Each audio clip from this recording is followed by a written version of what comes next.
Qaniydi bundan oldin o'lib ketgan bo'lsam, qaniydi yo'q bo'lib unutilib ketsam.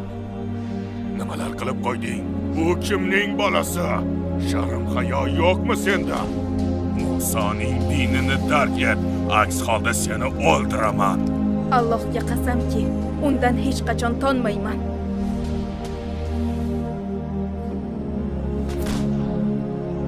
Robbim.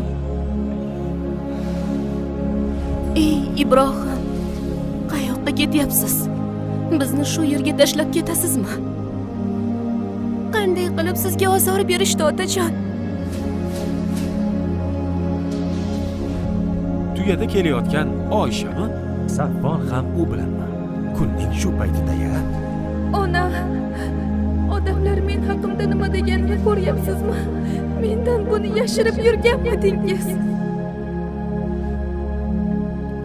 Tayyor bo'lsangiz, tarix tomon safarimizni boshlayapmiz. Birinchi marta sun'iy intellekt tomonidan yaratilgan va Jannat onalarining hikoyalarini o'zida jamlagan 8 ismli serialni boshlamoqdamiz. Xadija roziyallohu anha maxluqotlarning eng afzaliga payg'ambarlik kelganda hech kim ishonmadi. Uni masxara qilishdi. Aqldan ozib qolibdi. Kim ham unga ishonardi? Men sizga ishonaman. Tarixda birinchi bo'lib iymon keltirgan zot onamiz Xadija bo'ldilar. Va bu iymon urug'lari yillar oldin Allohning rasulini bu dunyoga keltirgan muborak onaning qalbida o'z o'rnini topgan edi. U yosh o'g'li bilan erining qabrini ziyorat qilganda nimalarni boshdan kechiradi? Abdulloh. Osiyo zulm bilan o'ralgan Fir'avn saroyining markazida qanday qilib o'z e'tiqodini saqlab qola oldi?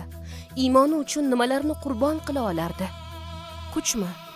Shon-sharafmi? Yoki o'zining hayotimi? Fatima roziyallohu anha payg'ambar alayhissalomning suyukli qizlari. Rasululloh Ka'ba oldida sajda qilayotganlarida muborak yelkalariga ichaklarini ilib qo'yishdi. Fatima mitti qalbi bilan qanday qilib bunday og'riqni boshdan kechirdi? Ha, ba'zida biz Maryam onamizning unga qarshi qo'yilgan har qanday ayblovlarga qaramay, sobit tura olganiga guvoh bo'lamiz. Ey Maryam! Albatta sen juda iflos ish qilding. Qissalarimiz davomida Havvo onamizning jannatdan bu dunyoga bo'lgan sayohatiga guvoh bo'lamiz. Hojar onamizni cho'lda yolg'iz go'dak bilan hech narsa yo'q joyda suv qidirib, bor kuchi bilan umidga sodiq qolgan holda ko'ramiz. Ilojsizlik, qo'rquv, yolg'izlik ularni to'xtatib qola olmadi. Chunki ular jannat onalari edilar. Biz 100 dan ortiq haqiqiy islom manbalaridan foydalangan holda tayyorlagan videolarimizda 8 ta onalarimizning qissalarida ibodatlariga va itoatkorliklariga guvoh bo'lamiz. Jannat onalari videolarimizni boshlaymiz.